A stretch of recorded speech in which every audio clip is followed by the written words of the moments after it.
अस्सलाम वालेकुम स्टूडेंट्स। मेरा नाम इंजीनियर वसीम है और आज हम डिस्कस करने जा रहे हैं ग्रेड 9 मैथमेटिक्स को।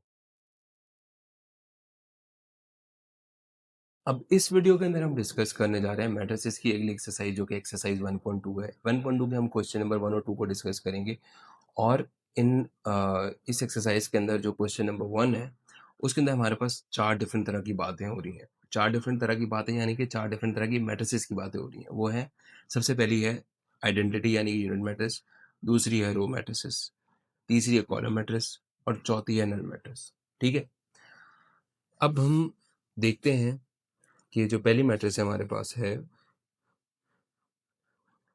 अच्छा, मैट्रिक्स को देखने के लिए सबसे अच्छी एग्जांपल ये है कि हम इसी का सवाल ले लेते हैं।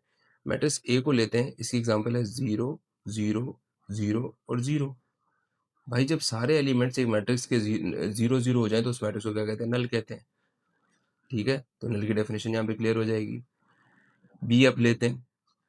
बी एक ऐसी मैट्रिक्स है जिसकी एक ही रो है। तो ऐसी मैट्रिक्स जिसकी एक ही रो होती है उसको मैट्रिक्स को क्या कहते हैं? रो मैट्रिक्स कहते हैं। सिंपल। सी लिखते हैं। सी मेरे पास 4 0 6, इसमें एक ही कॉलम है तो सी मैट्रिक्स को मैं क्या कहूंगा? Column matrix. और डी मैट्रिक्स है, डी मैट्रिक्स को क्या कहूंगा? डी मैट्रिक्स में मेरे पास आ रहा है 1 0 0 और 1 आ रहा है, इसको मैं क्या कहूंगा? इसको मैं कहूंगा आइडेंटिटी मैट्रिक्स। अब आइडेंटिटी मैट्रिक्स इसको मैं क्यों कहूंगा आइडेंटिटी मैट्रिक्स? इसको इसलिए कहूंगा क्योंकि इसके जो डायगोनल एलिमेंट्स हैं वो क्या हैं? वो दोनों 1 है। आइडेंटिटी मैट्रिक्स की पहचान ये है कि इसके डायगोनल एलिमेंट्स 1 के इक्वल होने चाहिए और बाकी जो एलिमेंट्स हैं वो 0 के इक्वल होने चाहिए। ठीक है, अब रहेगी मैट्रिक्स ई। भाई ई क्या होगा फिर? ई के एलिमेंट क्या है? 0 है, तो ये क्या हो गई?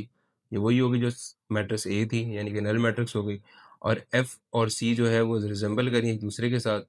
एफ के अंदर भी एक ही कॉलम है तो इसको भी हम कहेंगे कॉलम मैट्रिक्स।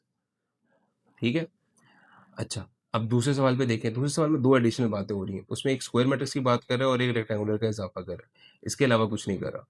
तो स्क्वायर और रेक्टेंगुलर के अलावा अगर जो मैट्रिसेस हैं जो हमने पिछले सवाल में देखे हैं वो उनको आइडेंटिफाई कर लेते हैं पहले। ये वाली क्या होगी भाई? वेरी गुड, शाबाश, क्या बात है भाई। ये हो गई कॉलम मैट्रिक्स हो गई। ठीक है, और ये वाली कौन सी हो गई? क्या बात है, ये हो गया आइडेंटिटी मैट्रिक्स हो गई। बिल्कुल सही बात, ये हो गया आइडेंटिटी, क्योंकि हमने अभी पढ़ा है। अच्छा, अब फिर पहली मैट्रिक्स क्या हो गई? देखिए पहली मैट्रिक्स का ऑर्डर क्या है? पहली मैट्रिक्स का ऑर्डर क्या है? मेरे पास इसमें 2 रोज हैं और 3 कॉलम है। ठीक है, ऐसी मैट्रिक्स जिसका ऑर्डर डिफरेंट हो, यानी कि ऑर्डर डिफरेंट का मतलब ये है कि रोज और कॉलम्स डिफरेंट हो, उस मैट्रिक्स को हम कहते हैं रेक्टेंगुलर मैट्रिक्स। क्यों? क्योंकि रेक्टेंगुलर की भी 2 साइड सिमिलर होती हैं लेकिन 2 साइड्स डिफरेंट होती हैं। ठीक है, तो ये वाली मैट्रिक्स और ये वाली मैट्रिक्स जो पार्ट 5 के अंदर है, इसका ऑर्डर क्या है? 3/2। ये भी क्या होगी? रेक्टेंगुलर होगी। और स्क्वायर की प्रॉपर्टी तो आपको याद होगी कि स्क्वायर क्या होता है?